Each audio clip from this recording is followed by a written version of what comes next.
Sir, നാലാം വാർഷിക ആഘോഷത്തിൻ്റെ കേക്ക് മുറിയൊക്കെ കഴിഞ്ഞു. പക്ഷേ പ്രതിപക്ഷം പറയുന്ന അപാര തൊലിക്കെട്ടി എന്നാണ്. മൂന്നാം തരംഗത്തിലേക്ക്, മൂന്നാം പിണറായി സർക്കാരാണ് ലക്ഷ്യം. ആ ലക്ഷ്യം കാണുന്നു. അല്ല, കോൺഗ്രസിനും അപാര തൊലിക്കെട്ടിയല്ലേ? ഇത്രയും പ്രശ്നങ്ങൾ ഉണ്ടായിട്ട് പോലും അതിനെ എതിരിടാനായിട്ട് ഇവർക്ക് കഴിയുന്നില്ല എന്നുള്ളതാണ് അവരുടെ പരാജയം. അത് തന്നെയാണ് അവരുടെ തൊലിക്കെട്ടി. ഇപ്പം ഇതിനകത്ത് ഈ അവസാന പോരാട്ടത്തിലേക്ക് കടന്നിരിക്കുകയാണ് മൂന്ന് മുന്നണികളും. പിണറായി വിജയനെ സംബന്ധിച്ചിടത്തോളം മൂന്നാം ഊഴത്തിലേക്ക് ഭരണം 10 വർഷം പിന്നിടുന്നു. കോൺഗ്രസിനെ സംബന്ധിച്ചിടത്തോളം, UDF-നെ സംബന്ധിച്ചിടത്തോളം ഭരണമില്ലാതായിട്ട് 10 വർഷം, 2 ഊഴം പോയി കഴിഞ്ഞു. മൂന്നാം ഊഴത്തിലെങ്കിലും രക്ഷയുണ്ടോ എന്നുള്ളതാണ് അവർ ഇപ്പോൾ നോക്കിക്കൊണ്ടിരിക്കുന്നത്. ഇവ എന്തായാലും മൂന്നാം ഊഴമെന്ന ലക്ഷ്യത്തിലേക്കുള്ള ഒരു ദൂരം താണ്ടുകയാണ് പിണറായി വിജയൻ. ഈ കൈവിട്ടു പോയതെല്ലാം തിരിച്ചു പിടിക്കണമെന്നുള്ള ഒരു പ്രതീക്ഷയോടുകൂടി നിൽക്കുകയാണ് UDF. അതെത്ര വിജയിക്കും എന്നുള്ളതാണ് നമുക്ക് അറിയേണ്ടത്. ഈ അവസരത്തിൽ ഇനിയിപ്പോൾ വോട്ട് വിഹിത വർധനവല്ല നോക്കുന്നത്, സീറ്റ് പിടിക്കുക എന്നുള്ളതാണ് ലക്ഷ്യം എന്നുള്ള തന്ത്രവുമായിട്ടാണ് BJP രംഗത്ത് വരുന്നത്. അപ്പോൾ ഇതിനകത്ത് ഭരണം പിടിക്കണമെന്നുണ്ടെങ്കിൽ ഇപ്പം നമുക്കറിയാം, 2016 പിണറായി വിജയൻ അധികാരത്തിൽ വന്നിട്ട് 21 തുടർഭരണത്തിലേക്ക് പോകുമ്പോൾ പ്രളയം, കോവിഡ് ദുരന്തങ്ങൾ മറികടന്ന രക്ഷാദൗത്യമായിരുന്നു കഴിഞ്ഞ തെരഞ്ഞെടുപ്പിൽ സർക്കാരിൻ്റെ ഗ്രാഫ് ഉയർത്തിയത്. കോവിഡിലൂടെ, ഒരു മഹാദുരന്തത്തിലൂടെ, ദുരന്തത്തിനെ മറയാക്കിക്കൊണ്ട് അതിനെ അതിജീവിച്ചുകൊണ്ടാണ് ഗ്രാഫ് ഉയർത്തിക്കൊണ്ട് രണ്ടാം വട്ടം അധികാരത്തിലേക്ക് വന്നത്. ആ മഹാദുരന്തം പിണറായി വിജയന് അനുകൂലമായി മാറുകയാണ് ചെയ്തത്, അനുകൂലമാക്കി മാറ്റി. ആ കോവിഡ് കാലത്തൊക്കെ പ്രവർത്തനമായിരുന്നു പലതരത്തിലും, എങ്ങനെ വീണ്ടും അധികാരത്തിൽ വരാം എന്നുള്ളതിനെക്കുറിച്ച്. ഇപ്പം മൂന്നാം തവണയും എങ്ങനെ അധികാരത്തിൽ വരാം എന്നുള്ളതിനെക്കുറിച്ചുള്ള അണിയറ നീക്കങ്ങളും പ്രവർത്തനങ്ങളുമാണിപ്പോൾ CPM-ലെ. അവരെന്നെ കാട്ടുന്നത് ഇപ്പോൾ അറിയാം, 60 റോഡുകളോളം ഉള്ള അവരുടെ പ്രവർത്തനങ്ങൾ, പൊതുമരാമത്തിൻ്റെ പ്രവർത്തനങ്ങൾ, പിന്നെ വിഴിഞ്ഞം പദ്ധതി, ഇതൊക്കെയുള്ളൂ മെയിനായിട്ട്. പിന്നെ ഇനിയിപ്പം ക്ഷേമ പെൻഷൻ വർദ്ധിപ്പിക്കും എന്നൊക്കെ പറയുന്ന കേട്ടു, കുടിശ്ശിക തീർക്കുമെന്ന് പറയുന്ന കേട്ടു. അപ്പോൾ ഇത്തരത്തിൽ ഈ അവസാന ഘട്ടത്തിൽ അവർ ചെയ്യുന്ന കുറേ കാര്യങ്ങളുണ്ട്, നമ്മൾ മുന്നേ ഉള്ള ചർച്ചകളും ചെയ്യുന്ന കുറേ കാര്യങ്ങളുണ്ട്. അപ്പോൾ വിഴിഞ്ഞം പദ്ധതി എന്തായാലും 8 നില പൊട്ടിയിരിക്കുക. അത് പിണറായി സർക്കാരിൻ്റെ എന്ന് ബാധിക്കും തോറും അത് ജനങ്ങൾക്കറിയാം. പക്ഷെ ആ ഒരു കാര്യം അവർക്ക് ഉയർത്തിപ്പിടിക്കാൻ പറ്റും. പിന്നെ ഈ 60 റോഡുകളുടെ നിർമ്മാണ പദ്ധതി പൊതുമരാമത്ത് സംഘടിപ്പിച്ചു എന്നുള്ള രീതി വരുമ്പോഴത്തേന് അവിടെയും പ്രശ്നം വരുന്നുണ്ട്. അവിടെ ഈ സ്മാർട്ട് സിറ്റിയൊക്കെ കേന്ദ്ര സർക്കാരിൻ്റെ പദ്ധതിയാണ്. അന്ന് കുമ്മനം രാജശേഖരനൊക്കെ അതിൻ്റെ ലോഗോ പ്രകാശനമൊക്കെ നമ്മൾ കണ്ടതാണ്. പക്ഷേ ഏറ്റവും അവസാനമാണ് ഒരുപക്ഷെ സംസ്ഥാന സർക്കാർ ഈ ഒരു സ്മാർട്ട് സിറ്റി നടപ്പിലാക്കുന്നത്.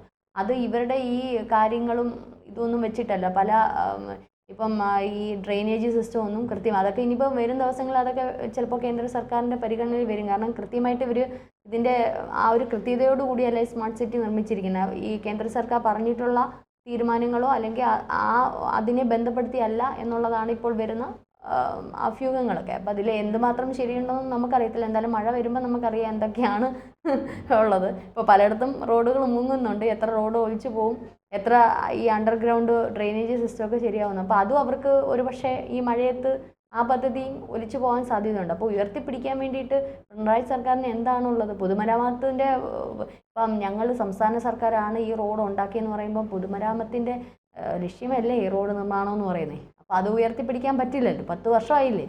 അപ്പം ഇതൊക്കെ മഴയത്ത് ഒലിച്ചു പോകാൻ സാധ്യതയില്ലേ?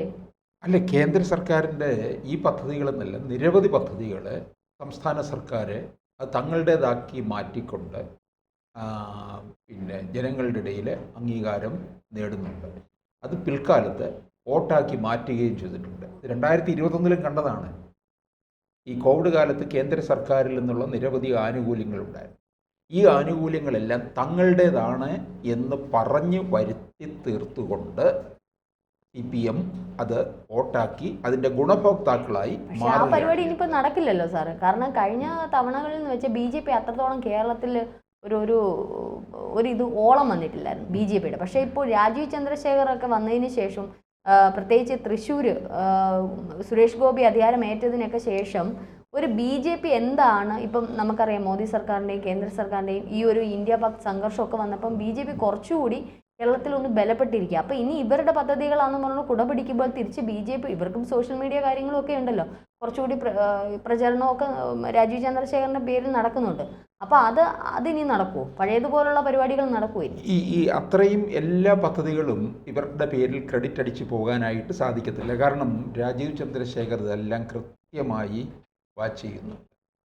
വാച്ച് ചെയ്യുക മാത്രമല്ല, താഴെ തട്ടിലേക്ക് പ്രവർത്തനം വ്യാപിപ്പിച്ചു കൊണ്ടുപോകാനും ഇവരുടെ പാർട്ടി കേന്ദ്രങ്ങളൊക്കെ തന്നെ സേവാ കേന്ദ്രങ്ങളാക്കി മാറ്റാനും ഉള്ള നീക്കമെന്നല്ല നടന്നുകൊണ്ടിരിക്കുകയാണ്. അതായത് പ്രധാനമന്ത്രിയുടെ പല പദ്ധതികളും സാധാരണ ജനങ്ങളിലേക്ക് എത്തിച്ചേരുന്നതിന് വേണ്ടി പല തരത്തിലുള്ള ജനങ്ങൾക്കും ഈ കാര്യങ്ങളെക്കുറിച്ചൊക്കെ അജ്ഞതയുണ്ട്.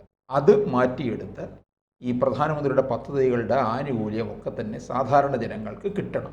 അത് കിട്ടുമ്പോൾ മാത്രമായിരിക്കും BJPയുടെ താഴെത്തട്ടിലുള്ള പ്രവർത്തനം ശക്തിപ്പെടുന്നതും അത് വോട്ടായി മാറുന്നതും.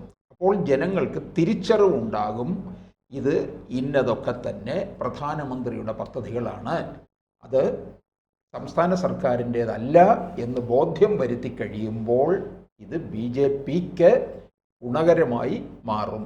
ഈ അവസരത്തിൽ കോൺഗ്രസിനെ സംബന്ധിച്ചിടത്തോളം അവർ യാതൊരു തരത്തിലുള്ള തയ്യാറെടുപ്പും നടത്തുന്നില്ല എന്നുള്ളതാണ്. ഇതിനിടയ്ക്ക് മന്ത്രിസഭാ പുനഃസംഘടന പോലും ചർച്ച ചെയ്യുന്നുണ്ട്. പക്ഷെ മന്ത്രിസഭാ പുനഃസംഘടനയോട് പിണറായി വിജയൻ അത്ര താല്പര്യം ഇല്ല. ഇതിനകത്ത് മറ്റൊരു പ്രധാനപ്പെട്ട കാര്യം വരുന്നത്, ഈ മലയോര മേഖലകളിൽ വന്യമൃഗശല്യം അത് വളരെ രൂക്ഷമാണത്. അത് രൂക്ഷമാകുന്ന സ്ഥിതിക്ക് വനവകുപ്പ് മന്ത്രി ശശീന്ദ്രനാണ്.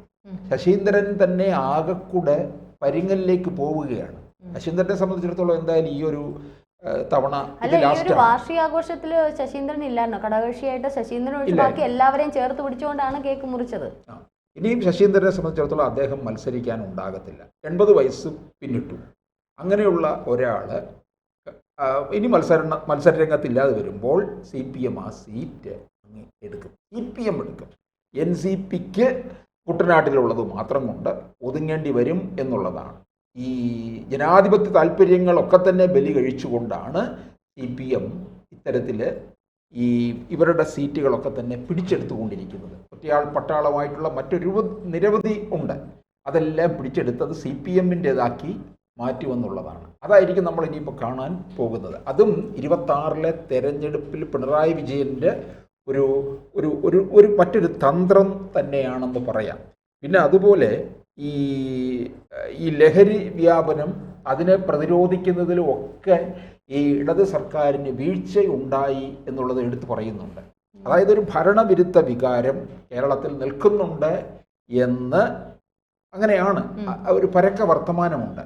ആ വർത്തമാനത്തെ എങ്ങനെ കൂടുതൽ ശക്തിപ്പെടുത്താമെന്നുള്ളതാണ് പ്രതിപക്ഷം നോക്കേണ്ടത്. പക്ഷെ പ്രതിപക്ഷത്തിൻ്റെ ഭാഗത്ത് നിന്ന് അത് അത്രത്തോളം ശക്തമായി വരുന്നില്ലെന്നുള്ളതാണ് ഇവരുടെ ഒരു കണക്കുകൂട്ടൽ.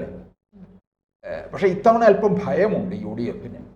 അല്ലെന്നുണ്ടെങ്കിൽ ഇക്കുറി LDF ആണ്, അടുത്ത തവണ UDF, പിന്നെ LDF UDF ഇങ്ങനെ പോകുന്നു. ഇതൊരു മാറ്റമില്ലാത്ത കാര്യമാണ്. പക്ഷെ കഴിഞ്ഞ 2021 ഇത് നേരെ തകിടം മറിയുകയാണ് ചെയ്തത്. LDFൻ്റെ ഭരണം LDFിലേക്ക് തന്നെ പോവുകയും ചെയ്തു എന്നുള്ളതാണ്. അതുകൊണ്ട് ഇക്കുറി കോൺഗ്രസ്സിന് നമുക്ക് ഭരണം കിട്ടുമോ ഇല്ലയോ എന്നുള്ള കാര്യത്തിൽ സംശയം നിൽക്കുന്നുണ്ട്. ആ സംശയം നിൽക്കുന്നത് കൊണ്ട് തന്നെ ഈ LDFിലെ ചില ഘടകകക്ഷികൾക്ക് ഇങ്ങോട്ടേക്ക് വരാൻ താല്പര്യമുണ്ടെങ്കിലും അത് പൂർണ്ണമായിട്ടും അങ്ങോട്ട് മനസ്സ് മാറുന്നില്ല എന്നുള്ളതാണ്. കാരണം എന്തെങ്കിലും കാരണവശാൽ ചിലപ്പോൾ അധികാരം കിട്ടിയില്ലെങ്കിൽ പുറത്തു പോകേണ്ടി വരുമോ എന്നുള്ളതും കൊണ്ടും. അപ്പോൾ എന്തായാലും 3 മുന്നണികളും എല്ലാ തരത്തിലുള്ള അണിയറ നീക്കവും പ്രവർത്തനവും ഒക്കെ തന്നെയാണ് ഉണ്ടായി തുടങ്ങിയിരിക്കുന്നത്.